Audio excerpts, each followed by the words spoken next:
Magandang araw mga ka-aerial defense, may ibabahagi na naman ako sa inyo. Dahil ngayong araw na ito ay may pag-uusapan tayo tungkol sa depensa, European Union, United Kingdom, at Japan na galit sa China. Pero bago tayo magpatuloy, huwag mo muna kalimutan mag-like, share and subscribe. Manatiling nakatutok sa aming channel para updated ka sa balitang militar at West Philippine Sea. Ang European Union, United Kingdom, at Japan ay nagpahayag ng mga pagkabahala sa mga military drill na isinagawa ng China sa mga karagatan sa paligid ng Taiwan noong Lunes, na sinabi ng China na nilayo na magpadala ng mahigpit na babala sa mga nagtataguyod ng kalayaan ng Taiwan.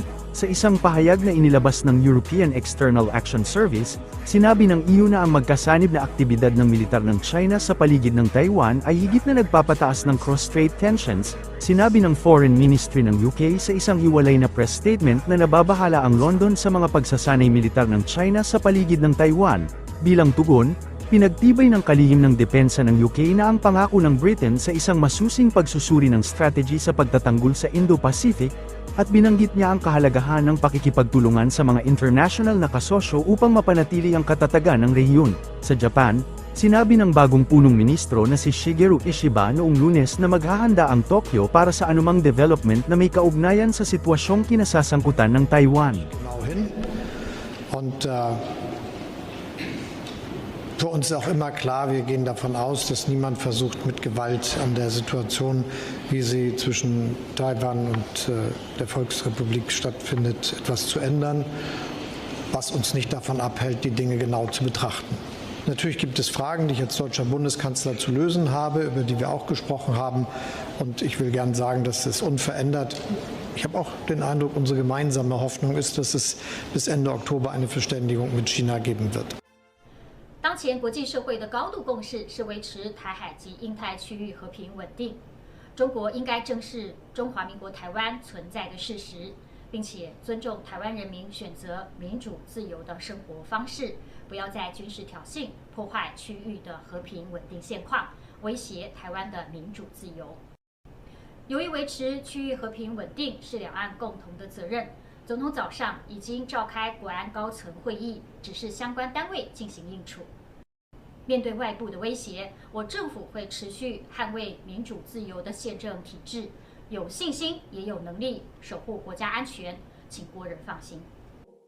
共军这种非理性的挑衅军演，不但会危及台海的安全情势，无益于两岸关系的良性发展，更严重地破坏印太区域的安全情势，威胁以规则为基础的国际秩序。情监侦系统严密掌握中共火箭军部队等动态，各外离岛防区提高警觉，任务机、任务舰确依部班的接战规则来应对敌情。Nakumpleto na ng Philippine Air Force at Philippine Army ang 5 araw na joint military exercises. Umabot sa 1,000 mga sundalo mula sa 2 sangay ng Armed Forces of the Philippines ang nakibahagi sa naturang training. Kabilang sa pinagdaanan ng mga ito ay mga complex training scenario, command post exercises, subject matter expert exchanges, and field training exercises, at iba pang military training na dinisenyo para mapagbuti pa ang joint combat and tactical operations sa pagitan ng dalawa. Umarangkada na ang 10 araw na joint military exercises ng US at Philippine Marines. Ang taunang kamandag exercises ay nakatuon ngayon sa pagpapalakas ng depensa sa north coast ng bansa o sa isla ng Luzon na matatagpuan sa 800 kilometro mula sa Taiwan.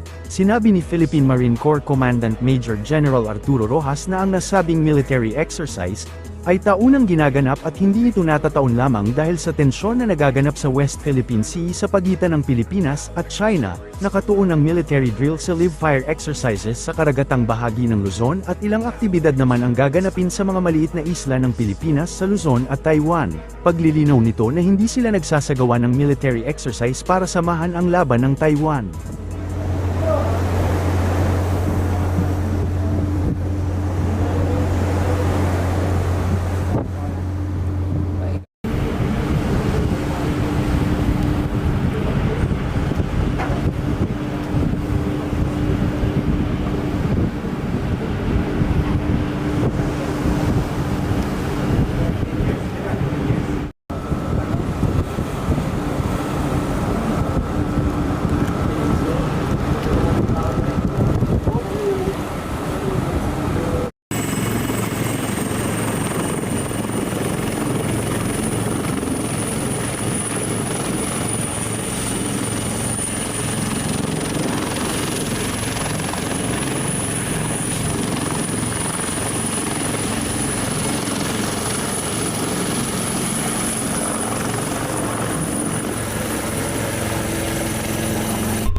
Para sa mas madaming update tungkol sa ating depensa, paki-follow at like muna ng aming page na nasa description na ang link.